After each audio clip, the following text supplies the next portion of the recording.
সমাজের অনেকের পিছনে আমরা জলসা মাহফিলে যাই, অনেক সময় দেখতে পাই মসজিদে জামাত শুরু হয়ে গেছে, আবার কিন্তু জামাত যদি না পড়ি এলাকার মানুষেরা বলবে হুজুররা ওয়াজ নসিহত করে, এরা নামাজ পড়ে না। কিন্তু হিসাব করে দেখি আর তাদের পিছনে আমরা নামাজ পড়লাম, ইমাম সাহেব হুজুর সুন্দর করে কেরাত পড়লো, ইমাম সাহেব হুজুর সুন্দর করে নামাজের স্টাইল দিয়ে নামাজ পড়লো, আলহামদুলিল্লাহ ভালো ভালো ভালো। কিন্তু দাহানে বাহানে সালাম ফিরকার, ডান দিকে বাম দিকে সালাম ফিরিয়ে দোনো হাত উঠাকার দোয়া মাঙ্গি, দুটো হাত তুলে মোনাজাত করলো। আমরাও মোনাজাত করলাম, মোনাজাতের করে হাজার হাজার হাজার হাজার আল্লাহর কোরআনের আয়াত দিয়ে হাদিসের আয়াত দিয়ে আল্লাহর কাছে দোয়া চেয়েছেন। কখনো বলে রব্বানা জালামনা, রব্বানা আতিনা, রব্বানা ফাগফির লানা, রব্বানা ওয়ালা তাহমিল আলাইনা, রব্বানা ওয়ালা তুহাম্মিলনা, রব্বানা ফাগফির লানা। এতটা রব্বানা রব্বানা করছে, আমার সঙ্গে যারা তালেবে ইলম আছে তারা জিজ্ঞেস করছে ভাই রব্বানা মানে কি? তাই আমাদের পীর মাশায়েখরা শিখিয়ে দিয়েছে বাবা 10 মিনিট যদি মোনাজাত করো, তোমরা যদি 7 মিনিট রব্বানা জালামনা যদি মোনাজাত করো, পিছনে যারা হাত তুলে একটু কাঁদবে, চোখ থেকে পানি ছাড়বে, তারা তো আরবি জবান নয়, তারা বুঝতে পারবে না, চোখ থেকে পানি আসা সম্ভব হবে না। তোমরা 10 মিনিটের জায়গায় 1 মিনিট আরবিতে মোনাজাত করো আর 9 মিনিট নিজের ভাষা দিয়ে আল্লাহর কাছে চাও, তাহলে দেখতে পাওয়া যাবে ওই মুদলিসে কান্নার রোল হয়ে যাবে। নবী আমার হাদিস শরীফে বললেন লা ইয়ালিজুন নারা বাকা মিন খশিয়াতিল্লাহ। আর চোখ থেকে যদি পানি জারি করতে পারা যায়, ওই পানির বিনিময়ে তোমার আব্বা মায়ের কবরে আযাবকে আল্লাহ মাফ করে দেবে। তাহলে আরবি দোয়া অবশ্যই ভালো, কিন্তু আরবিটা কোরআনের জায়গা থাক, কিন্তু আরবিতে যখন দোয়ার ভিতরে ঢুকবো আমার নিজের এক হাত সেলাই করতে গিয়ে 5 হাত ছিঁড়ে যাচ্ছে, ঠিক না বেঠিক? আর এখানে তো আমি বাংলা দোয়া করব, আল্লাহর কাছে আমার বাংলা ভাষা আল্লাহর কাছে আমি চাইবো আল্লাহু আলিমুম বিযাতি সুদূর। আমরা কল্পনা জল্পনা করার পূর্বে আমার আল্লাহ আমাদের কল্পনা সবে কিছু জানতে পারে। আমরা আল্লাহর কাছে আমাদের ভাষায় যাব, কখনো হাত নাড়াবো, কখনো মুখ নাড়াবো, কখনো মাথা নাড়াবো, আমাদের ইশারা ভঙ্গি আল্লাহর কাছে আমরা জানিয়ে দেবো। তবে আমি আপনাকে বোঝাতে চেয়েছি আমাদের সমাজে অনেক জায়গা দেখেছি ইমাম সাহেব হুজুর মোনাজাত করলো, আলহামদুলিল্লাহ ভালো, মোনাজাত শেষ করে দিয়ে দেখতে পাওয়া যায় মোনাজাতটা শেষ করে দিয়ে দুটো হাত মোহ পার ফিরলো, ইয়ানি মাসাবা করালো, দুটো হাত মুখ থেকে ফিরে নিয়ে এসে বেরহমাতিকা ইয়া আরহামার রাহিমিন, জিসকা মাতলাব ऐसी है, যার ব্যাখ্যা হলো এটা আল্লাহ তুমি আমার প্রতি রহমত দাও, আমার প্রতি রহমত দাও। তখন তো এবার একটু কলিজাটা জ্বলে উঠলো, ওরে ইমাম হুজুর তুমি আল্লাহর কাছে রহমত চেয়েছো, আল্লাহর কাছে রহমত চেয়েছো ভালো ভালো, কিন্তু আল্লাহ তো রহমতের মালিক, ওমা আরসালনাকা ইল্লা রাহমাতাল লিল আলামিন। আর রহমত ওয়ালা হলো তো আমার আপনার নবী, বলুন সুবহানাল্লাহ। রহমতের মালিকের কাছে নবী আদম আলাইহিস সালাম বশিরাত আল্লামা হুজুর মিলাদে মুস্তাফার কিতাবে বলেছেন 350 বছর, কে বলেছে 360 বছর ধরে ইয়া রাবি ইয়া দাইহি আল্লাহ দরবারে ইয়া রহমানের রহিমিন বিরহমাতিকা বলে কান্নাকাটি করেছে। আমার আল্লাহ একবার রহমতের নজরে তাকালো না, যেই আমার আপনার নবীর নাম দিয়ে আল্লাহর কাছে দোয়া চেয়েছেন আমার আল্লাহ সঙ্গে সঙ্গে কান্নাটা মাফ করে দিয়েছে। চলেন একটা হাদিস পড়া যাক।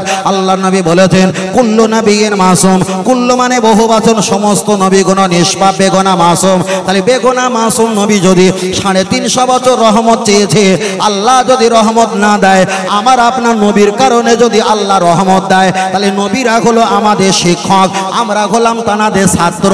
তাহলে আমাদের উচিত বেরহমাতিকার পাশাপাশি আমার নবী পাকের নাম রাখা। তার কারণ হলো আমার আল্লাহর নবী যেখানে আমার আল্লাহ রহমত সেখানে। এটাই হলো আল্লাহ রসুলকে পাওয়ার ব্যাপার। আপনি যদি বলেন ফতোয়া দেন হুজুর আমি মোনাজাত করলাম না নামাজ হবে না, নামাজ হবে। আমি মোনাজাতে কলেমা শরীফ পড়লাম না, নামাজ হবে, নামাজ হবে। কিন্তু এটা কি জানতে পারবে আমি নামাজ পড়িয়েছি কবুল হয়েছে কি না হয়েছে বুঝতে পারবো? পারবো না। রোজা রেখেছি কবুল হয়েছে কি না হয়েছে বুঝতে পারবো? পারবো না।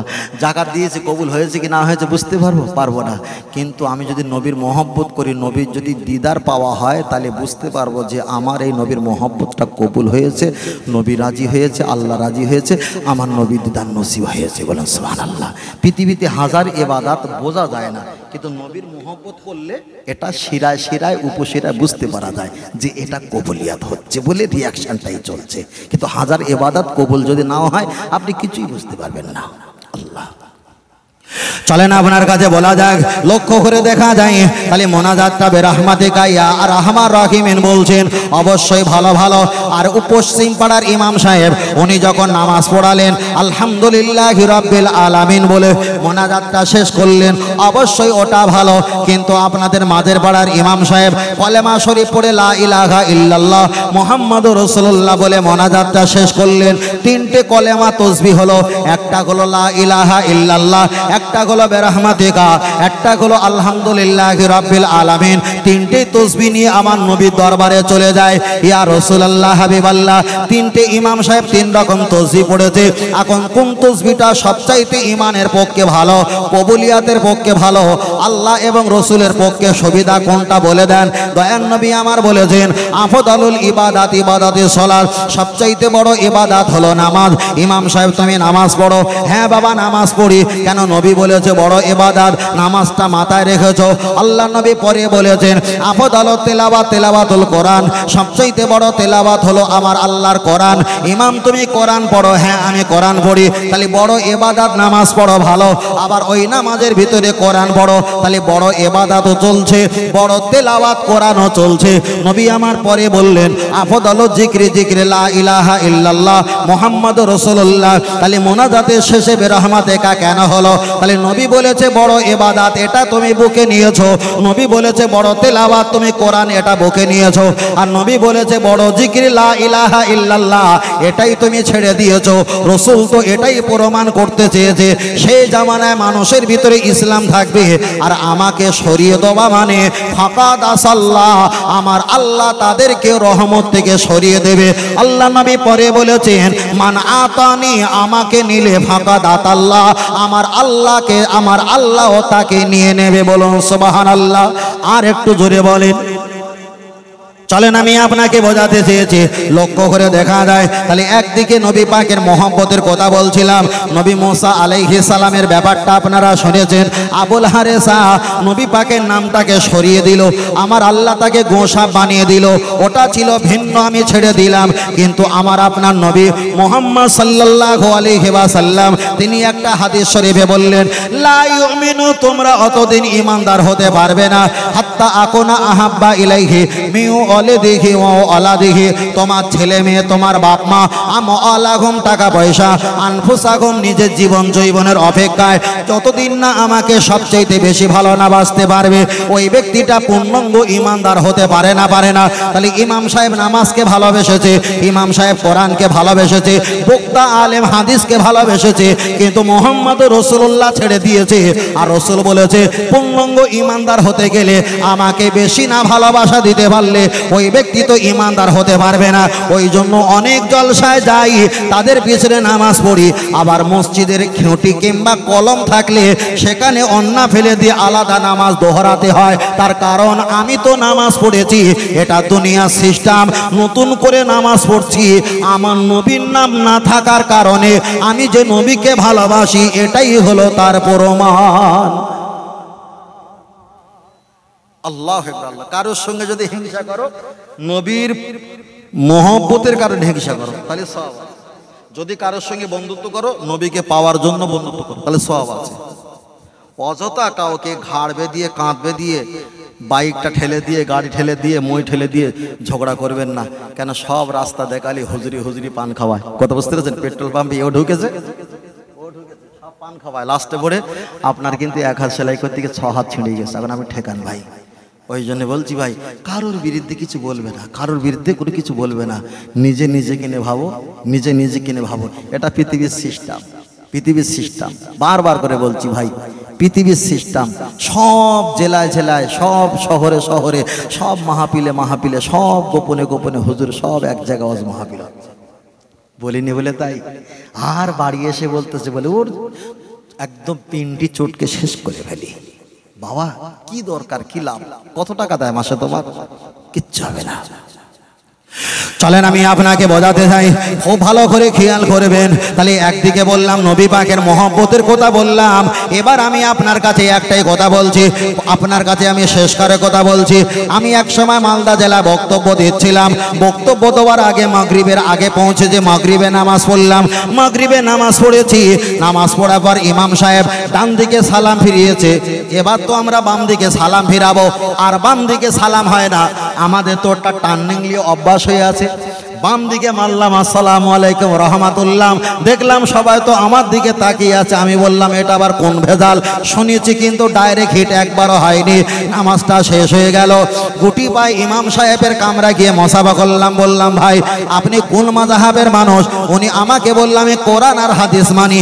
আমি বললাম ভাই কোরআন হাদিস এসেছে তো বেশি দিন হয়নি, কিন্তু নবী এসেছে কোরআনের আগে, নবী এসেছে হাদিসে দেখা যায় নামাজের আগে। তাহলে নামাজের আগে নবী এসেছে, কোরআনের আগে নবী এসেছে। আপনি যদি বলেন আমি কোরআন আর হাদিস মানি, তাহলে কোরআন আর নামাজের আগে নবী এসেছে, ওটাকে কে মানবে?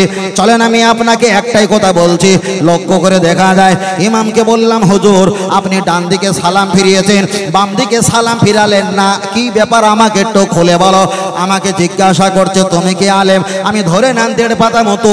বলল ভাই ডান দিকে সালাম ফিরানো হচ্ছে ওয়াজিব, আমি ডান দিকে সালাম ফিরিয়েছি, ওটাই তো নামাজ হয়ে গেছে, বাম দিকে সুন্নাত না ফিরলে কোনো সমস্যা নেই। আমি বললাম ভাই আপনার কথা শুনলাম, এবার একটা বার বলবেন ডান দিকে সালাম ফিরানো ওয়াজিব, আপনার ডান দিকে সালাম ফিরানো হয়ে গেলে নামাজ হয়ে গেল, এটা সঠিক তত্ত্ব। বাম দিকে সালাম ফিরানো সুন্নাত, এখানে ফিরানো কোনো প্রয়োজন নেই। আপনি বলেন সালাম দোবা কি বললো সুন্নাত, উত্তর দোবা কি ওয়ালাইকুম আসসালাম, ওটাই হলো ওয়াজিব। ওয়াজিব তাহলে সালাম দোবা হলো সুন্নাত, উত্তর দোবা ওয়াজিব। হুজুর তুমি ডান দিকে সালাম দিয়েছো, ওয়াজিব পালন করেছো, সুন্নত দিকে সালামটা সুন্নাতটা তুমি ছেড়ে দিয়েছো, তুমি তাহলে ওয়াজিবের পক্ষে সুন্নাতের বিপক্ষে, তাহলে সারাটা জীবন কাউকে সালাম দেবে না, দেখা হলে বলবে ওয়ালাইকুম আসসালাম ওয়ালাইকুম আসসালাম, তুমি শুধু ওয়াজিব পালন করে যাও, ঠিক না বে ঠিক? কেন বাম দিকে সুন্নাত সালামটা ছেড়ে দিয়েছে আর ডান দিকে সুন্নাত এই ওয়াজিব সালামটা পালন করেছে, তাহলে ওয়াজিবের পক্ষে সুন্নাতের বিপক্ষে। আমরা যে সালাম দিই আসসালামু আলাইকুম, এটা সুন্নাত, আর উত্তর দেওয়া হলো ওয়াজিব। এবার যিনি ডান দিকে ফিরিয়েছে ওয়াজিবের পক্ষে, এবার তিনি কি মানুষকে সালাম দিতে পারবে আসসালামু আলাইকুম? কেন সুন্নাত, এ তো নামাজে দেয় না, নামাজে দেয় না, তাহলে কি বলতে হবে ওয়ালাইকুম আসসালাম ওয়ালাইকুম আসসালাম, মেরে সাইজ করে দেবে না, মেরে সাইজ। একটা ছোট করে বলছি, এখন তো আমের মৌসুম ফেরা শুরু হচ্ছে তাই না, এখন একটা আম গাছ কিনেছেন, ছোট আম গাছ 100 টাকা, আম গাছটা পুঁতে দিয়েছেন, একটা ঘেরা দিয়েছেন, ঘেরাটার দাম নিয়েছে 30 টাকা। কার মর্যাদা বেশি? ওই আম গাছ চাইতে ঘেরাটার মর্যাদা বেশি, তার কারণ ঘেরা যদি না দেওয়া হয় আদুরে বাঁদুরে ছাগল কুত্তা শিয়ালে এটা ছিঁড়ে দেবে, খায় করে ফেলবে, তাই না? আমার নবী হলো ট্রান্সফর্মার, পৃথিবীর মানুষের রুহে জগতে মানুষের ভিতরে ইমানের খোরাক, বুঝলেন? ইমানের খোরাক নবী হলো ট্রান্সফর্মার। আপনি যতই কিছু যাই না করেন না কেন, যদি আপনি ওই ঘেরা হিসাবে রসুলকে যদি আপনি আয়ত্তের ভিতরে নিজেকে আবৃত্তি হিসাবে ঢেকে যদি না রাখেন, আপনার হাজারো ইবাদত সব কিন্তু নর্দমায় কলকল করে গড়িয়ে যাবে। তার প্রমাণ হলো ইবলিস 1,00,000 কোটি বছর ইবাদত করলো, 1,00,000 কোটি বছর আল্লাহর শুকরিয়া আদায় করলো, ফারেস্তাদের শিক্ষক ছিল, কিন্তু নবী আদমকে সম্মান ইজ্জত না দেওয়ার কারণে হাজারো কোটি বছর ইবাদত আমার আল্লাহ সব নর্দমায় ফেলে দিয়েছে। কত সত্য না মিথ্যা? তাহলে আপনি ইমাম সাহেব হুজুর আপনি এগুলো করেছেন, যদি আপনি নবীর সম্পর্কে যদি চুল পরিমাণ এরকমই হয়, তাহলে আপনার হাজারো ইবাদত তো নর্দমায় আল্লাহ কলকল করে ভাতের মতন পোষা ভাতের মতো ফেলে দেবে। এখন কি করবেন? না আমি মাঝে মাঝে সালাম বাম দিকেও দেই, বলে কিচ্ছু করার নেই, তোর মতো হারাম করে পিছনে নামাজ পড়া তোমার জায়েজ নেই। আমি ফের একবার পড়ে নেই, ফের একবার কামরা থেকে দেখা যাচ্ছে ফের মসজিদের সামনে গিয়ে আবার ইলা শাহমাতি উদনাইহি নামাজ পড়লাম। তার কারণ দাদা হুজুর পীর কেলা বসিরহাট আল্লামা হুজুর যদি সৌদি আরবে 4.5 ঘন্টা যদি বাতিলদের বিরুদ্ধে বক্তব্য দেয়, তা বাপ কা বেটা সিপাही का घोड़ा बहुत ज़्यादा नहीं होता, তা খুশখুশি यानी थोड़ा थोड़ा होता। তা আমরা তো না রোহানি সন্তান, আমরা তার নগণ্য একজন মুরিদ, তা আমরাও কোনো জায়গায় গেলে কোনো জেলায় গেলে মাথা আমরা নত করি না, মাথা আমরা কখনো নিচু করি না। আমরা সিংহর মতো একা থাকবো, তবে ভেড়ার মতো তুঁতু করবো না। যেখানে যাব দাদা পীর রহমাতুল্লাহ বসিরহাট আল্লামা হুজুরের পতাকা আমরা নিশানা উড়েই ছাড়ি, এটাই আমাদের আল্লাহ পাকের নেক রহমত। বলুন সুবহানাল্লাহ। আরেকটু সকলে বলি সুবহানাল্লাহ, আরেকটু বলি সুবহানাল্লাহ। বুঝলেন না? অনেক জায়গায় অনেকে দেখেছে, নাম বলবো না। গ্রামগঞ্জে ওয়াজ করে, বিশাল ফতোয়াবাজি, বিশাল কিছু হাদিস কোরআন। যেই 3টে জেলা পার হয়েছে, হুজুর দেখি না কোঁকো করতেন, এরম করতিস কেন? বলছেন না না, আমি এইসব অশান্তি চাইনি, কোরআন হাদিস দিয়ে ওয়াজ করো, প্লেন ওয়াজ করে যাবো। প্লেন যদি ওয়াজ করবি তা হেলিকপ্টারের মতন কে করবে? ফাটাম ফাটাম হেলিকপ্টার কেন? বাড়ির দিকে তো প্লেন হয় না, হেলিকপ্টারের মতন চাটাং চাটাং হয়, আর বাইরে এসে প্লেন ওয়াজ করা হয়। কথা বোঝেন না? এটা চলবে না, এটা চলবে না। আমি যখন আসামে বক্তব্য দিয়েছিলাম, তখন একটা সাইকুল হাদিস গুয়াহাটি মাদ্রাসার পাশে পড়ায়, গুয়াহাটির ফ্লাইটের পাশে বড় মাদ্রাসা। উনি বলছিলেন মহিলারা তবলিগ জামাতে যেতে পারবে। উনি বক্তব্য দিয়েছে, আমি আধা ঘন্টা বসে আছি, বাংলাদেশের মতো সিস্টেম। উনি বক্তব্য দেওয়া শেষ হওয়ার পর আমি উঠেছি, আর উনি যে চলে যাবে ও ব্যায়াম যায় না, ও বাংলাদেশের মতো নিয়ম, আধা ঘন্টা বসে থাকবে। আলি এ দেলকে বসে রয়েছে, আমি তো বলবো তোর বিরুদ্ধে, তা ও বসে থাকলে আমি কী করে বলবো? কথা বুঝলেন না? ও চুপ করে বসে আছে। তা আমি বললাম आप बैठ हुआ? बोले हाँ बैठ हुआ। अरे खाना खा लिया? बोले नहीं खा लिया। 15 मिनट बैठ हुआ ना? बोले 30 मिनट गुजरा गया, उसके बाद चला गया। ठीक है बैठो। বসে আছে। এবার আমি শুরু করে দিই, যখন যাবে না তখন ধবার মতো কাশি। আলি যে সাইকুল হাদিস বলেছিল মহিলাদের, তারা মহিলারা ধর্ম প্রচার করতে যাবে, জামাতে যেতে পারবে, উনি যে বলেছিল। কিন্তু আর একটা সুক্রিয়া, যুবক ছেলেগুলো উন্নমত পথ হয়ে গেছে, কিন্তু যারা বয়স্ক মানুষ ছিল তারা আমার দাদা পীর রহমতুল্লাহ আলাইহির মুরিদ। বলে সুবহানাল্লাহ। মানে ওই মতদর্শের মানুষ, ওই জন্য পিঠটা অনেকটা আমার একটু জ্বালা যন্ত্রণা কমেছিল, বুঝলেন না? আমি বক্তব্য দিয়ে একটাই কথা বলেছিলাম, মহিলারা চিল্লা করতে পারবে, জামাতে যেতে পারবে, এটা অবশ্যই ঠিক। তবে আপনার মহিলারা যেতে পারবে, আপনার বাড়ি গিন্নিরা যেতে পারবে, আপনার বাড়ির পরিবাররা যেতে পারবে। কিন্তু মুহাম্মদ সাল্লাল্লাহু আলাইহি ওয়াসাল্লামকে যারা ভালোবাসে, ইসলাম ধর্ম যারা পালন করে, শরিয়াত যারা মেনে চলে, তারা স্ত্রীকে কখনো বেপরদার সঙ্গে স্বামী ছাড়া বাহিরে বার করা শরিয়াতে হারাম। এটা ইসলামে আছে, মুহাম্মদ সাল্লাল্লাহু আলাইহি ওয়াসাল্লাম বলেছে, এবং আল্লাহ কোরআন হাদিসের অনুকূলে আছে। আর আপনার যাবে, আপনি হয়তো ইসলামের ভিতরে নেই, আপনি হয়তো মুহাম্মদ সাল্লাল্লাহু আলাইহি ওয়াসাল্লাম নবী বলে মানেন না, তবে যারা মানে তাদের এগুলো চলবে না। আপনি মানেন না, আপনার জন্য চলবে। উনি বলছে ভাই আপনি এটা ভুল বলছেন। হাটটি বলছে ভুল বলিনি, চলো একটা হাদিস পড়ি। নবী আমার হাদিস শরীফে বললেন, আন্নাল মারআতা ইযা বালাগাতিল মাহিদা, একটা মেয়ে যখন সাবালক সাবালিকা হয়ে যাবে, লা ইসলিকা আইয়ুরা ইল্লা হাজা ওয়া হাজা আকামা ক্বালা আলাইহিস সালাম। আল্লাহ নবী আমার হাদিস শরীফে বললেন, একটা মেয়ে যখন সাবালক সাবালিকা হয়ে যাবে, আরজুলাকুম পায়ের কবজি, আইদিয়াকুম হাতের কবজি, মুখমণ্ডল কান দেখা যাবে না, যতটা উজু করতে গিয়ে আমাদের পানি যায়, এতটা পর্দা করাটা হলো বাড়ির পরিবারের জন্য জায়েজ। বাড়ির পরিবার 4 জন 5 জন 3 জন যারা আছে তাদের জন্য এগুলো জায়েজ। আদৌ কারোর জন্য এগুলো দেখা জায়েজ হবে না। হাদিসটা যখন পড়ছি, সাইকুল হাদিস মাথা নাড়ছে, হাদিসটা ঠিকই পড়ছে, কিন্তু আমি আপনাকে বললাম আম্মা জান আয়েশা সিদ্দিকা রাদিয়াল্লাহু তাআলা, যিনি কম বেশি 10 লক্ষ হাদিসের হাফেজা, তার আব্বা সিদ্দিক আবু বকর রাদিয়াল্লাহু তাআলা আন, ফতোয়া যখন প্রয়োজন হতো, মসলা যখন প্রয়োজন হতো, নিজের মেয়ের কাছে এসে ফতোয়া জিজ্ঞাসা করতেন।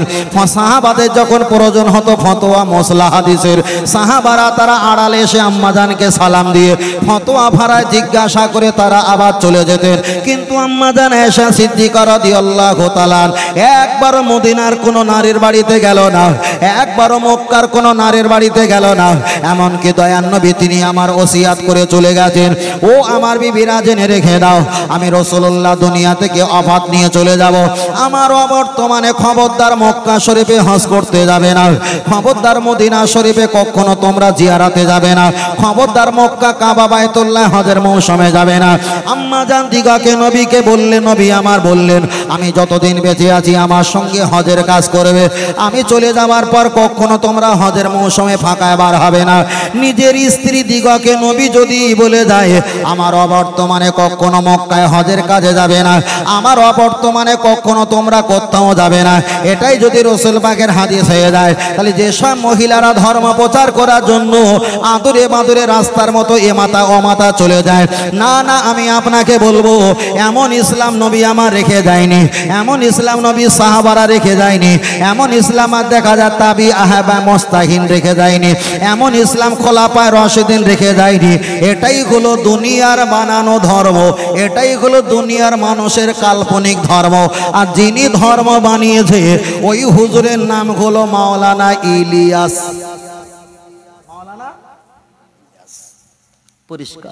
পুরো পরিষ্কার, এটা নবী বলেনি, উনি বলেছে।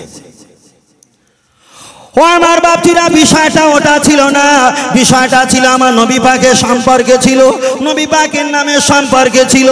আমরা হাত তুলে নবী পাকের নামটা ধরে একটাবার আমরা কলেমা শরীফ পড়ি, এটা মহব্বত করি, অবশ্যই ভালো। চলেন একটাবার আগিয়ে যাওয়া যাক। লক্ষ্য করে দেখা যায় নবী আদম আলাইহিস সালাম, কেতাবটার নাম যত সম্ভব রজত সোহাদা। নবী আদম আলাইহিস সালাম এক সময় তিনি জান্নাতে আছেন। আমার আল্লাহ জিজ্ঞাসা করলেন কাইফা হালুকা, ও নবী আদম তোমার কি খবর, একটাবার বলো। আলহামদুলিল্লাহ হালা তৈয়বন, আল্লাহ শুকরিয়া, ভালো খবর। আল্লাহ বলল তোমার মনের খবর আমি জানি, কি চাও কি চাও তুমি একটাবার বলো। আমি বেশি লম্বা করতে যাচ্ছি না। আমার আল্লাহ নবী আদম আলাইহিস সালামকে বললেন আমি তোমার পাশে দিয়েছি স্ত্রী মা হাওয়া আলাইহা সালাম, তোমার স্ত্রী হাওয়া আলাইহা সালামকে দিলাম। নবী আদম আলাইহিস সালাম ঘুম থেকে জাগ্রত হয়ে দেখলেন ওনার স্ত্রী হাওয়া আলাইহা সালাম অপমা সুন্দরী একটা মহিলা পাশে শুয়ে আছে। ওনাকে ডাকলেন, উঠে বললেন। আমার আল্লাহ জবাব দিয়ে বললেন ও নবী আদম তোমার স্ত্রীর গায়ে তুমি হাত দেবে না, এখন তোমার স্ত্রী হালাল হয়নি, এখন বিয়ে হয়নি। আল্লাহ আমি বিয়ে করব কিভাবে? আমার আল্লাহ বলল ফারেস্তাদের বিয়ে পড়াবো। আল্লাহ কখন পড়াবে? আমার আল্লাহ জবাব দিয়ে বললেন বিয়ে অবশ্যই হবে, তবে তোমাকে মোহরামা দেন, মোহরের টাকা দিতে হবে, অর্থ সামানপত্র দিতে হবে। নবী আদম আলাইহিস সালাম তিনি কান্না শুরু করলেন। যত সম্ভব তাফসীরে মুনিরিতে এসেছে নবী আদম আলাইহিস সালাম জান্নাতে কান্না শুরু করলেন। আল্লাহ এই জান্নাত পাক পবিত্র, আমার বলে কিছু নয়, সবই আপনি আমাকে দান করেছেন। তাহলে বিয়ের জন্য মোহরিমা দিতে গেলে আমার তো নিজের সঞ্চয় করা অর্থ লাগবে, আমার তো বলে কিছুই নয়, আল্লাহ সবই আপনার। আমি এবার কোথায় যাব, আমার কি করে বিবাহ শাদী হবে? আমার আল্লাহ জবাব দিয়ে বললেন ও নবী আদম জান্নাত তোমায় দিলাম, তোমার কাছে স্ত্রী দিলাম, তুমি এখন খুশি হতে পারলে না। তোমার সঙ্গে যখন বিবাহ করিয়ে দেওয়া হবে, বিবাহের জন্য দেনমোহর প্রয়োজন হয়ে যাবে, তবে দেনমোহরের টাকা পয়সা অর্থ তোমার কাছে কিছুই নয়। তবে ওই জান্নাতে দাঁড়িয়ে দাঁড়িয়ে আমার পিয়ারা নবী মুহাম্মদ সাল্লাল্লাহু আলাইহি ওয়াসাল্লামের নামে 20 বার তুমি দরুদ আর সালাম পাঠ করো। আর ওই দরুদ সালামটা তোমার স্ত্রী বিবাহের জন্য আমি আল্লাহ দেনমোহর হিসাবে গ্রহণ করলাম। জোরে বলেন সুবহানাল্লাহ। তাহলে একটা নবী আদম আলাইহিস সালাম জান্নাতের ভিতরে গেছে, আর জান্নাতে সুখ শান্তি পেতে গিয়ে যদি আমার আপনার নবীর নামে দরুদ সালাম যদি পাঠ করে আমার আল্লাহ তাকে যদি সুখ শান্তি দেয়, ইমাম সাহেব হুজুর, বক্তা সাহেব হুজুর, তুমি নামাজ আদায় করলে আমার নবী পাকের নামটা ছেড়ে দিয়ে বেরহমাতিকা আলহামদুলিল্লাহ তুমি বললে আলহামদুলিল্লাহ, ভালো ভালো ভালো। কিন্তু এখানে প্রমাণ হয়ে গেল দুনিয়াতে নবীরও প্রয়োজন হবে, কবরেও নবীরও প্রয়োজন হবে, হাসরেও নবীরও প্রয়োজন হবে, জান্নাতেও নবীর প্রয়োজন হবে। তার কারণ নবী যেখানে আমার আল্লাহ সেখানে। ফের একবার ঘুরিয়ে বলছি, আল্লাহকে মানলে নবী মানা নয়, বরং নবীকে মানলে আল্লাহ মানা হয়। আমার নবী যেখানে আমার আল্লাহ রহমতের নজরও সেখানে। আর একবার জোরে বলেন সুবহানাল্লাহ। আল্লাহ চলেন আমি আপনার কাছে গুটি কতক বলে যাই। কটা কেতাব বলেছি আমি, হাদিস ছোট ছোট করে বলেছি। আমি আপনার কাছে আর একটা অপশন বলি। কোরআন দেখা যায় একটা কেতাবের নাম যত সম্ভব আতাবুল মাসাজিদ হতে পারে। হাদিসটা আবু হুরায়রা থেকে রাদিয়াল্লাহু তাআলা আনহু থেকে বর্ণিত। হুজুর আমার জানিয়ে দিয়েছেন নবী আদম আলাইহিস সালাম আল জিবালা কিছু পাহাড় আছে। নবী আদম আলাইহিস সালাম ওই পাহাড়ের উপরে তিনি বসে আছেন। জঙ্গলে কিছু হরিণকে জিজ্ঞাসা করলো ও নবী আদম আলাইহিস সালাম আপনার চোখে কেন পানি? নবী আদম কেঁদে কেঁদে বললেন আমি আল্লাহর ভয়তে, আল্লাহর ডরে চোখ থেকে পানি নির্গত করে ফেলেছি, জারি করে ফেলেছি। নবী আদম আলাইহিস সালামের চোখের পানি দেখে তাফসীরে এসেছে হরিণগুলো তারা চোখ থেকে পানি কলকল করে বার করে ফেললেন। নবী আদম আলাইহিস সালাম খেলেন না, জঙ্গলে প্রাণী তারাও কিছু খেলে না। নবী আদম আলাইহিস সালাম ঘন্টাকে ঘন্টা আল জিবালা পাহাড়ের উপরে বসে আছে। এনার আরো পাশে পাহাড়ের উপরে বসে আছে। অনেকক্ষণ বসার পর নবী আদম বললেন, বাবা ও জঙ্গলে প্রাণী, তোমার বাড়ি পরিবার জঙ্গলে আছে, বাচ্চা সন্তান পরিবার আছে, যাও বাবা চলে যাও। ওরা যখন চলে যাচ্ছিল, কাছে ছিল লাকড়ি পাতা মারিয়াম ফুল। তাফসীরে কারকেরা ব্যাখ্যা করলেন, ওদেরকেও লাকড়ি পাতা মারিয়াম ফুল দিয়েছে। ওরা ওগুলো চিবিয়ে খেয়ে খেয়ে খেয়ে জঙ্গলে যখন প্রবেশ করলো, হুজুর আমার বলেছেন জঙ্গলে প্রবেশ করার সাথে সাথে ওদের মুখ থেকে আল্লাহ খুশবু জারি করে, ওদের বদন চেহারা আল্লাহ নূরে ঝিকিমিকি বানিয়ে দিয়েছে। দুনো আর জুলাকুম, দুটো পায়ের মাঝখানে আমার আল্লাহ মৃগনাবি কস্তুরী বানিয়ে দিয়েছে। কিছু জঙ্গলের সাথীরা জিজ্ঞাসা করলো, কাইফা হালুকা, কি খবর, ওটা কি খবর, মাহাজা ওটা কি, একটা বার বলো। ওরা বলল, নবী আদমের কাছে গিয়েছিলাম, তিনি কাঁদছিল, আমরা মোহব্বতে কেঁদে ফেলেছিলাম। তিনি বসেছিল, আমরা মোহব্বতে অনেকক্ষণ বসেছিলাম, কিন্তু এত মোহব্বত তৈরি হয়ে গেছে, আসতে মন চাইছিল না। আমার বক্তব্য ছিল বেরহমাতিক আর কলেমা শরীফের কতটা ডিফারেন্স, কতটা পার্থক্য। তাই আমরা এই গিয়েছিলাম, তিনি লাকড়ি পাতা মারিয়াম ফুল দিয়েছে, আমরা খেয়েছি, আল্লাহ এতটা নিয়ামত দান করেছে। ওরা বলল, আমাদের লোকেশন ঠিকানা দাও। ওরা লোকেশন ঠিকানা নিয়ে নবী আদমের কাছে গিয়ে বলছে, ও নবী আদম, আমাদের সাথী ভাইদের যে সামানপত্র লাকড়ি পাতা মারিয়াম ফুল দিয়েছিলে, আমাদেরকে একটা বা দাও। ওদেরকেও দিয়েছে, ওরাও চিবিয়ে চিবিয়ে খেয়েছে। চিবিয়ে চিবিয়ে খাবার বিনিময়ে ওদের চেহারাটা কুত্তার মতো রূপে রূপান্তরিত হয়ে গেছে। যার ব্যাখ্যা হলো, এটা আগে যারা এসছিল এরা মাল নিতে আসেনি, এরা লাকড়ি পাতা খাওয়ার জন্য আসেনি। নবীর মোহব্বতে কেঁদেছে, নবীর মোহব্বতে, নবীর কান্নায় কেঁদেছে, নবীর মোহব্বত করেছে, নবীর সঙ্গে সম্পর্ক তৈরি করেছে। মোহব্বতে বসে থেকে মোহব্বত তৈরি হয়েছে। চলে আসার সময় লাকড়ি পাতা মারিয়াম ফুল দিয়েছে, খাবার বিনিময়ে আল্লাহ নিয়ামতি দান করেছে। দ্বিতীয় দল যারা গিয়েছিল, নবীর মোহব্বতে কাঁদিনি, পাশেও বসিনি, সুখ দুঃখের ভাগ নেইনি, এরা শুধু বেরহমাতে পড়েছে, আল্লাহ তুমি রহমত দাও, মাল দাও, মাল দাও, মাল দাও। মাল নেওয়ার জন্য নবী আদমের কাছে গেছে, ওদেরকেও দিয়েছে, ওরা খেয়েছে, কিন্তু চেহারা পরিবর্তন হয়ে গেছে। যারা বেরহমাতে পড়ে অবশ্যই ভালো, আল্লাহ তুমি রহমত দাও, মাল দাও, মাল দাও, নিয়ামতি দাও, অবশ্যই ভালো। আমার আল্লাহর কাছে চাইলে আমার আল্লাহ দেবে না। আর যারা মুহাম্মাদুর রাসূলুল্লাহ পড়ে, নবীর মোহব্বত দেখায়, নবীর মোহব্বতে মোহব্বতিত হয়, নবীর খুশিতে খুশি হয়, এমন মোহব্বতে যারা থাকে, ওরা যদি চাইতে ভুলে যায় হাসরের ময়দানে, মোহব্বত করার কারণে আমার আল্লাহ তাদের ডেকে দিতে ভুলবে না। আর একটু জোরে হবে না? আমি প্রথম থেকে এই পর্যন্ত কোনো অসামাজিক কথা বলিস বাবু না, আর কখনো বলিনি। যদি বলতাম 2 বছর আগে, সেটা ছিল আলাদা। হ্যাঁ, আর কখনো বলিনি, আল্লাহ চাইলে আর কখনো বলবো না। তবে কে ভালো শুনলো, কে ভালো না শুনলো যায় আসে না। তবে ছোট করে একটু করে বলছি, ভাই ওয়াজ নসিহতের লাইনটা এমন একটা লাইন ভাই, এই লাইনে যে যত মিথ্যা কথা বলতে সে তত ফেমাস। প্রমাণ নেবে, প্রমাণ নেবে। কোরআন শরীফের আয়াত পড়ছে আর বলছে এটা হাদিস, আর হাদিস পড়ছে এটা বলে কোরআন। আবার কোরআনের আয়াত এমন পড়ছে যা মাজহুল, যার পিছনে নামাজ হবে না। বুঝলেন না? এখানে আছে কল আল্লাহু তাআলা, কল আল্লাহু তাআলা মানে আল্লাহ বলেছে। যদি কে বলে কাল আল্লাহু তাআলা, ওখানে তো ছোট কাফ দিয়েছে, কোনটা ছোট কাফ আছে, কোনটা বড় কাফ, তাই না? আছে আছে কল আল্লাহু তাআলা, আর বলছে কাল আল্লাহু তাআলা। কথা বলেন না? তাহলে ছোট কাফ আর বড় কাফ যার কাণ্ড জ্ঞান নেই, তার পিছনে নামাজ হবে? অনেক সমস্যা, বিরাট সমস্যা, বুঝলেন না? বিরাট সমস্যা। আমাদের যা বলছি এর ভিতরে শুধু এতটুকুই আমাদের লজিক আর উদ্দেশ্য, আল্লাহ আর নবীকে পাওয়ার জন্য। আল্লাহ কবুল করেন, বলেন আমিন। আর একটু সকলে বলি আল্লাহুম্মা আমিন। একটু মোহব্বতে তাকবীর দেই, নারায়ে তাকবীর। আমি যতটুকু বলছি এটা নবীর মোহব্বতে তাকবীর দেই, নারায়ে তাকবীর। আহলে সুন্নাত আল জামাত, আহলে সুন্নাত আল জামাত, নারায়ে তাকবীর, নারায়ে তাকবীর। দরুদ শরীফ পড়ি, আল্লাহুম্মা, খুব জোরে পড়ো মোহব্বতে।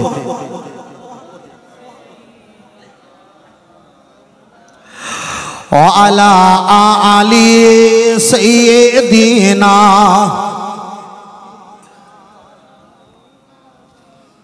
আল্লাহ মোনাজাত যখন করবে, আমরা শুধু শিখে রেখে দিয়েছি রব্বানা জালামনা করা সাধারণ মানুষ। আমি ফের বলছি, মোনাজাত করার সময় না, নিজের মনে যা চাই তাই আল্লাহর কাছে বলো। বাংলা জবান বাংলা, হিন্দি জবান হিন্দি, আরবি জবান আরবিতে ইচ্ছা মতো মোনাজাত করতে করে দোয়া শেষ হয়ে গেছে আর ভাঁড়ে কিচ্ছু নেই, চুপ করে বসে থাকো। খেয়াল হয়েছে তারপর আল্লাহ সে ওইটা করেছিলাম, ওরা বলেছিল কিন্তু আমি তো ওটা করিনি, আল্লাহ এটা তুমি দেখো। একদম যা আছে একটু যেটা সব আল্লাহর কাছে বলো, সব আল্লাহর কাছে বলো, ঠিক এইভাবে বলবে, বুঝলেন না? এইভাবে বলবে। আর যদি মোনাজাত শেষ হয়ে যায়, যদি নবীর প্রশংসা কোনো নাত শরীফ থাকে, সেই মোনাজাতে নাত পড়ো, আরো এসকে বাড়বে। আর কি বাড়বে? এটা বলছি হয়তো হাসির খোরাক হচ্ছে, হাসির খোরাক হচ্ছে, কিন্তু মানুষ এটা না জেনে না বুঝে আমার এই বিষয়টা হাসির খোরাকে জায়গা লাগিয়ে দিচ্ছে। ফের বলছি, আল্লাহ আর নবীর কাছে পৌঁছাতে গেলে আপনি যদি এইভাবে যাও, খুব সহজ যাবে। রব্বানা জালামনা আনফুসানা আরবি দিয়ে যাওয়া সম্ভব হচ্ছে না। কথা বোঝা দেরি? অবশ্যই আমাদের ওই জবানটা তো আরবি না, আমরা তো মানে বুঝি না, বুঝলেন না? অনেক সময় মোনাজাতে বলা হয়, ভাগ্যের ফেরে অনেক দূরে জন্ম হইলাম, ভাগ্যের ফেরে অনেক দূরে জন্ম হইলাম, নবীর কাছে গোলামদের লাখো সালাম। ওগো দয়াময় হাবিবের কাছে গোলামদের লাখো সালাম। বলো সুবহানাল্লাহ। আর একটু জোরে হবে না? মক্কা শরীফ থেকে এই পর্যন্ত কত কিলোমিটার হবে? প্রায় 8,500 কিলোমিটার। কিন্তু আমাদের এমন ভাগ্য, আমাদের মুরব্বীরাও বা নবীকে দেখতে পাইনি, ওই জায়গায় ঘর বাঁধতে পারিনি, আর সারা জায়গায় জায়গা কিনেছে, ওই জায়গায় জায়গাও কিনতে পারিনি।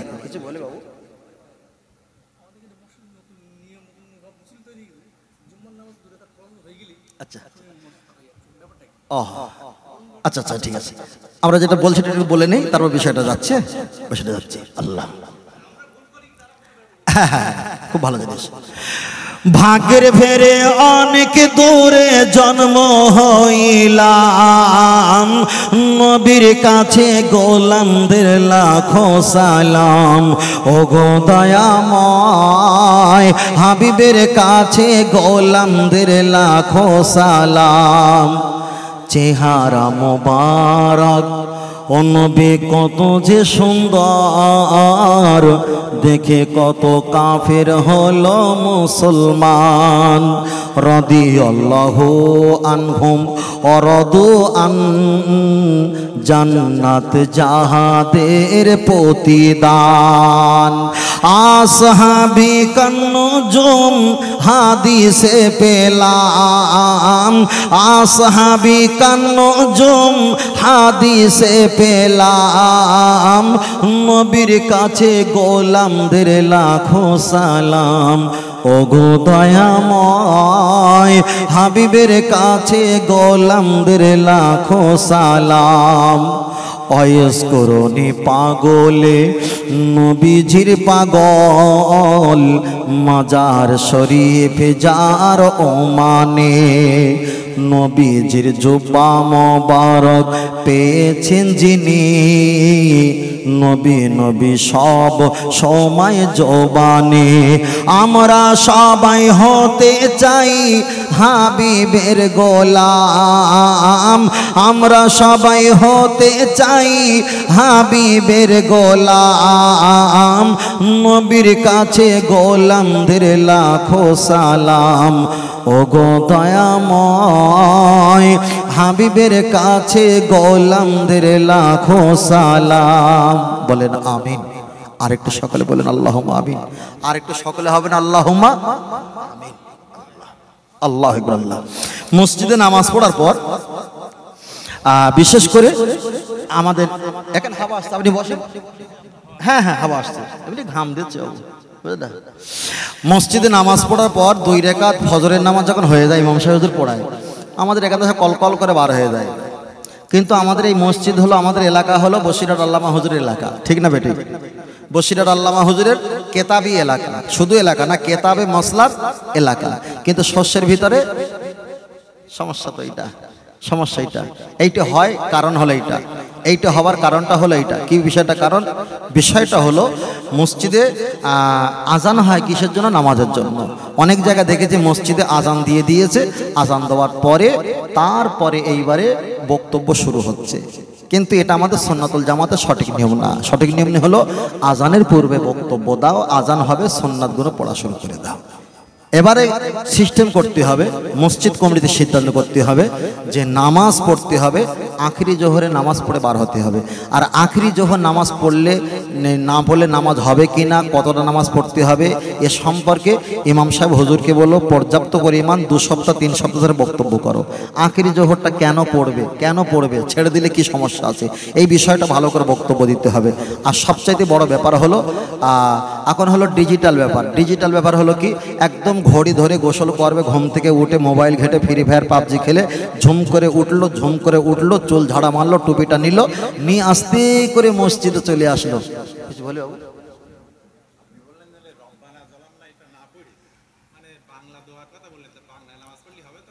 আচ্ছা একটু বলছেন, বসেন। হ্যাঁ আচ্ছা বলছি, আমি তো বলছি তো নাকি? আচ্ছা এটা বলি, আমি একটু বলি, হ্যাঁ একটু বলি। আচ্ছা ওটা থাকে, একটু বলে নেই না, এটা বলে নেই। এই দোয়াটা হলো কি জানেন, দোয়াটা হলো মনের ভাষার প্রভাস।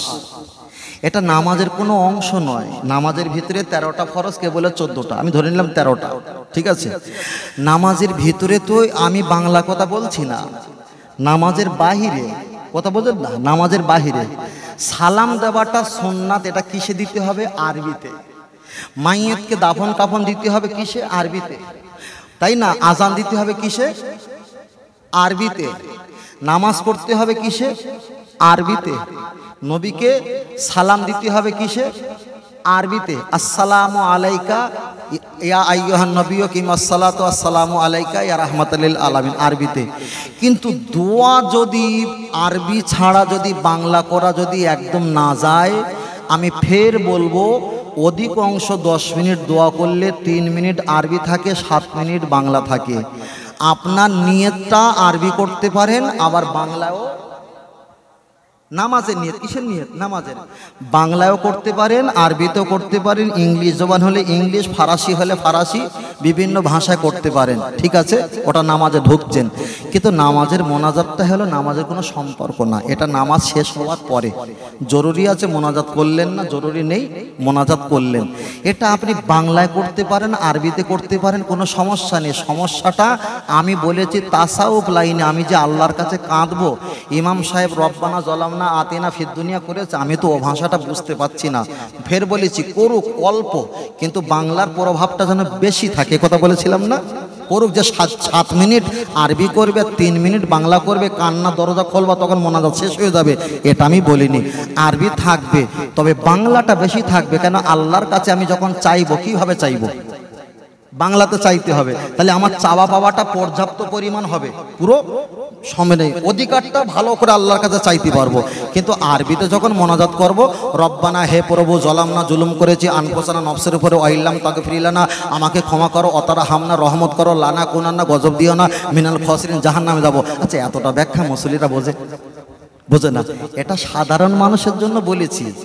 তবে প্রাধান্য দেওয়াটা কিছু না, বাংলাতে আরবিতে প্রাধান্য দেওয়া কিছু না, প্রাধান্য দেওয়াটাই উচিত সেইটা যে ভাষায় আল্লাহর কাছে সব কথা খুলে বলতে পারবো, কথা বুঝতে পেরেছেন?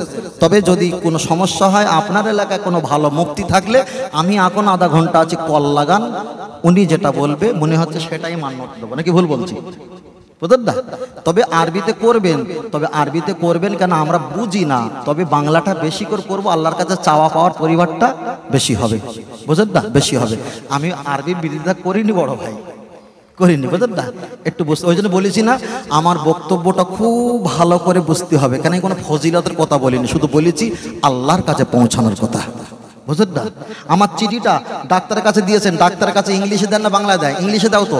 যে ডাক্তারবাবু ইংলিশ পড়তে পারে না, কি বলে? আমার ফার্মেসিতে ঔষধ নেই, বলে না।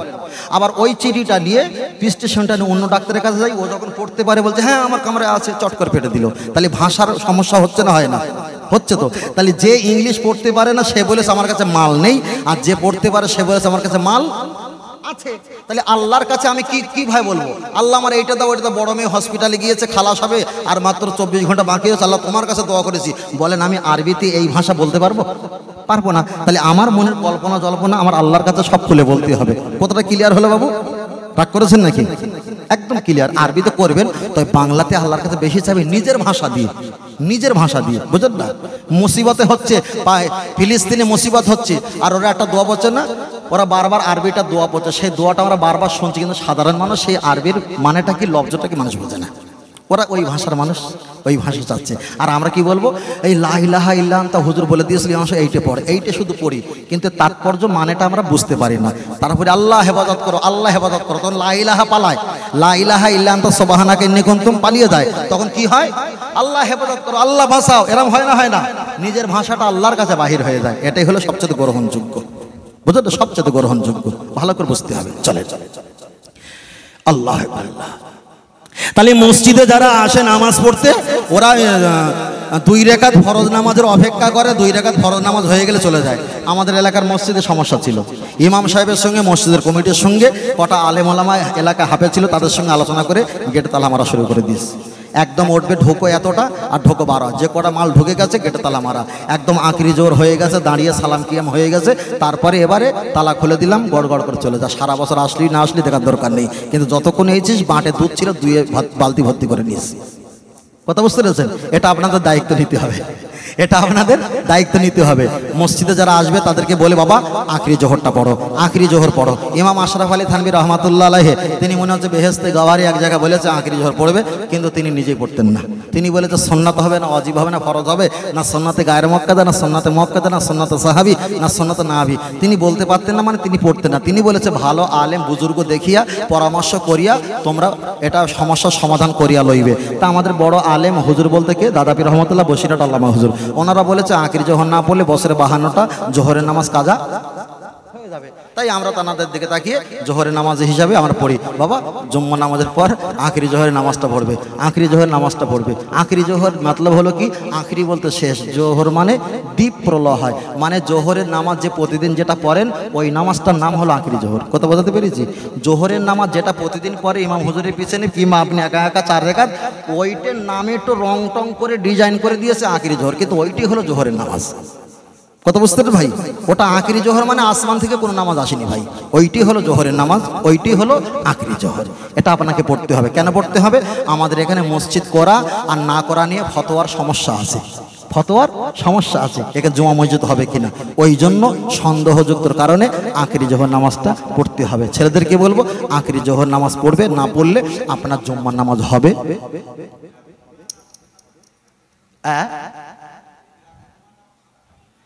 বসিরহাট হুজুর ফতোয়া আমিনিয়াতে যে আখিরি জোহর সমস্যাটা আছে, আরো কেন থাকে, তাহলে কি আখিরি জোহর পড়ার বলে সে জাগে? আপনার সমস্যা কোনটা একটু বলেন বাবু।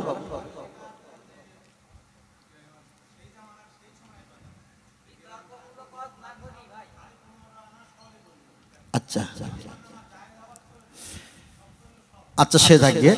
আমাদের একটু শোনেন বলি, আমাদের এখানে যত বড় বড় মুফতি আছে, একটুখানি বলছি, একটুখানি চাপেন, একটু চাপেন। জি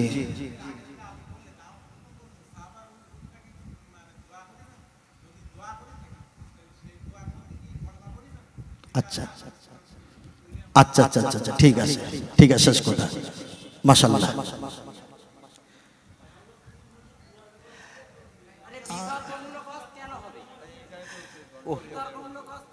একটুখানি বলছি, আমি ফের বলছি, আমি এই পর্যন্ত কোনো বিতর্কমূলক ওয়াজ করি না। আমি বলেছি এই নিয়মটা ভালো, এই সিস্টেমটা ভালো।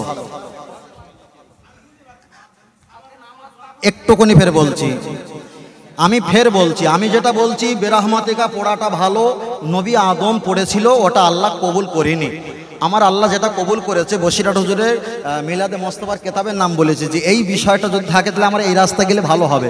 আমি কোনোটা ভুল বলিনি, আমরা একটা মত মেনে নিয়েছি, সেই মতটা নিয়ে চলছি। আপনি একটা মত মেনে নেন, সেই মত নিয়ে চল। আমি কোনো বিতর্ক কিছু খারাপ বলিনি, কিছু মন্দ বলিনি, শুধু বলেছি এই রাস্তা গেলে আল্লাহ নবীকে পাওয়া সহজ উপায়, শুধু এটাই বলেছি।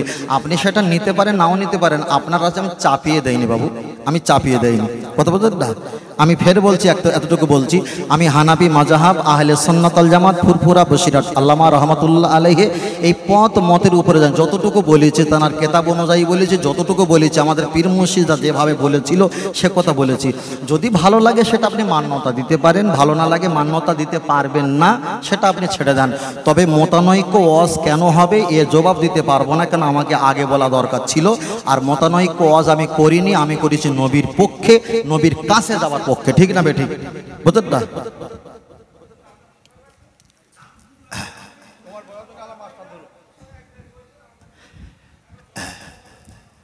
আমি তো কোনো খারাপ কিছু বলিনি ভাই। হ্যাঁ হ্যাঁ, সেই একটু ভুল হচ্ছে, আমরা একটু বুঝে নেই, তাহলে আমাদের শান্তি আসবে। বিষয়টা হলো এটা, আমরা এতটুকু বলছি যে নামাজ পড়ার সিদ্ধান্ত বলেছিলাম না যে মসজিদে পড়বো, কিন্তু আও করে কানলে আমার নামে সমালোচনা হতে পারে বলছিলাম না। তাহলে বারান্দা যাও, বারান্দায় নামাজ পড়লেও সেই পরিবেশটা পাইনি, ঘরেও পড়ো বসে। আপনি একটা স্পেশাল একটা ঘর বানাও, সেখানে নিজের মতো করে নামাজ পড়ো, তাহলে আল্লাহ নবীর কাছে সহজে পৌঁছে যাবে। এটা বলেছিলাম তো। তাহলে আমি বলেছি যে মসজিদে নামাজ পড়া যাবে না, একটু বোঝার ভুল হচ্ছে গো। ওই জন্য বলেছি ভাই, সবার ভিতরে এলেম আছে, জ্ঞান আছে, কিন্তু সবার ভিতরে খুশবু থাকে না। খুশবুটা যখন থাকে তার কথাবার্তা সব নবীর পক্ষে যায়, আর খুশবু না থাকলে তখন বলবে সব আমাদের বিরুদ্ধে বলছে। তোমাদের বিরুদ্ধে বলে যদি আমার নবীর পক্ষে হতে পারি আলহামদুলিল্লাহ ভালো, তবে তোমার পক্ষে বলে যদি আমার নবীর বিপক্ষে যাই তাতে আমি রাজি না। কথা বোঝাতে পেরেছি? হ্যাঁ, এটাই বোঝাতে পেরেছি। চলেন আমি আপনার কাছে বোঝাতে চাই, লক্ষ্য করে দেখা যায় হাদিসের মতানৈক্য যদি বলেন হুজুর হাদিসের আপনি ওয়াজ করছেন, মতানৈক্য কেন করছেন? আমি 1.5 থেকে 2 মিনিটের ভিতরে ওয়াজ সমাপ্ত করব।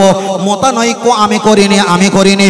আবু বকর হুজুর বলেছেন, আবু বকর রাদিয়াল্লাহু তাআলা আন তিনি বলেছেন বাবা আত-তাফি হালালুন, পানিতে মরে যাওয়া মাছ খাওয়া জায়েজ। আবু বকর হুজুরের জামাই জুবাইর ইবনে আল আওয়াম, মানে রাসূলুল্লাহর বড় ভাইরা ভাই যাকে বলা হয়, আম্মা জান আয়েশা সিদ্দিকার আম্মা জান আসমা রাদিয়াল্লাহু তাআলা আন, তানার স্বামী আব্দুল্লাহ ইবনে জুবাইরের বাপ, তিনি বলেছেন ওমা তাফা ফালা তাগুলু, পানিতে মরে যাওয়া মাছ খাওয়া হারাম। আর আবু বকর বলেছেন আত-তাফি হালালুন, পানিতে মরে যাওয়া মাছ খাওয়া জায়েজ। জামাই বলেছে হারাম, শ্বশুর বলেছে জায়েজ। ইনি বলছে তোমায় কে ফতোয়া দিয়েছে?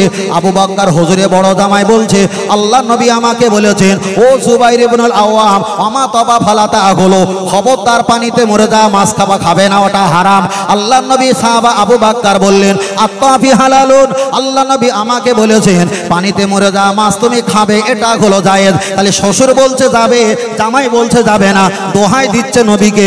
মশলা হলো এটা, যে মাছটা মরে যাবার পর পানিতে দুর্গন্ধ ছড়ায়, রক্ত জীবাণু যার সৃষ্টি হয়ে যায়, ওই দুর্গন্ধ মাছ খাওয়া হারাম। ওটা জামাই বলেছে, ঠিক বলেছে। যে মাছটা মারা যাবার পর গোশত টাটকা, রক্ত টাটকা, ওই মাছ মরে যাবার পর ওই মাছ খাওয়া জায়েজ, ওটাই আবু বকর হুজুর ঠিক বলেছে। মতানৈক্য আমি করিনি, মতানৈক্য নবীর ঘর থেকে বার হয়েছে। আমি যদি আপনার কাছে ঝেড়ে কাপড় প্রথমে পরাতাম তাহলে বাঁদরামো করার সুযোগ পেতেন না। শরীর অসুস্থর কারণে আমি হালকা করে আপনার কাছে বলতে পেরেছি। চলেন একটাবার আগিয়ে যাওয়া যাক। লক্ষ্য করে দেখা যায় ও বাপজিরা, বুখারী শরীফে এসেছিল শাহমাদি উদুনাইহি, তা দেখা যায় সালাসুনা রফা, তুমি 3 বার করে হাত ঝাড়া মারো। মিশকাতে এসেছে 2 বার হাত ঝাড়া মারো।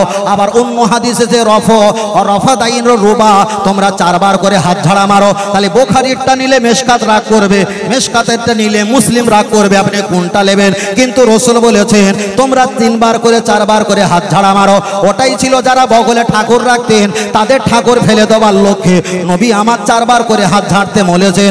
কিন্তু রাসূলের সাহাবা আব্দুল্লাহ ইবনে মাসউদ তিনি বললেন সল্লু ফি কামা রামাইতুমুনি, রাসূল ওদের শিক্ষা দিয়েছে, ওরা ঠাকুরকে ভালোবাসতো, ঠাকুর ফেলার জন্য ওই সিস্টেমটা ওদের ইসলাম পরিপূর্ণ হয়ে গেছে। এবার নবী যেভাবে নামাজ পড়তো আমিও তোমাদের সেইভাবে শেখাবো। তাহলে 2টো দল হয়ে গেল। আমাদের সমাজে 3 বার করে মারে, যারা ঠাকুর পূজা করতো তাদের রীতি নিয়েছে, আমরা 1 বার করে মানি। নবী যেটা করতেন সেটাই আমরা নিয়েছি। ঠিক না বেঠিক?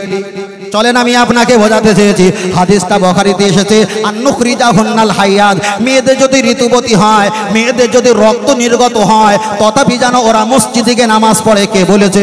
আল্লাহ নবী বলেছে। আর হযরতে ওমর ফারুক বলেছে সল্লু ফি বুয়ুতিকুম, মসজিদে নামাজ পড়বে না, ঘরে গিয়ে নামাজ পড়ো। তাহলে নবী বলেছে মসজিদে নামাজ পড়ো, ওমর বলেছে ঘরে গিয়ে নামাজ পড়ো। লাও ঠেলা সামলাতে পারবে? তাহলে দুটো দল নিয়ে মাসা সম্ভব না, যে কোনো একটা দল নিতে হবে। তাই আমরা একটা মত নিয়েছি, রসুল বলেছিল মসজিদে এসো। ওটা কেন বলেছিল? স্বামীরা নামাজ পড়তে আসবে, স্ত্রীরা ঘরে থাকলে তাদের সঙ্গে ব্যভিচারী করবে, তাদের হত্যা করার সুযোগ পাবে। তাই বলো তোমরা সকলে মসজিদে এসো, একভাবে ঢুকবো দলে, একভাবে বার হবো, ওদের দিকে চোখ চমকে যাবে। আল্লাহর নবী সাহাবা ওমর বলেছিল ইসলাম পরিপূর্ণ হয়ে গেছে, আর কোনো ভয়টা নেই, আমাদের পক্ষে সবাই হয়ে গেছে, আর কেউ আমাদের মারার লোক সংখ্যায় খুব কম। তোমরা ঘরে নামাজ পড়ো, আমরা মসজিদে নামাজ পড়বো। কেন? মসজিদে নামাজ পড়তে যদি আসো, তোমরা আনসারের ছেলেরা যে কর্মকাণ্ড শুরু করেছে, এক হাত সেলাই করতে গিয়ে 5 হাত ছিঁড়ে যাবে।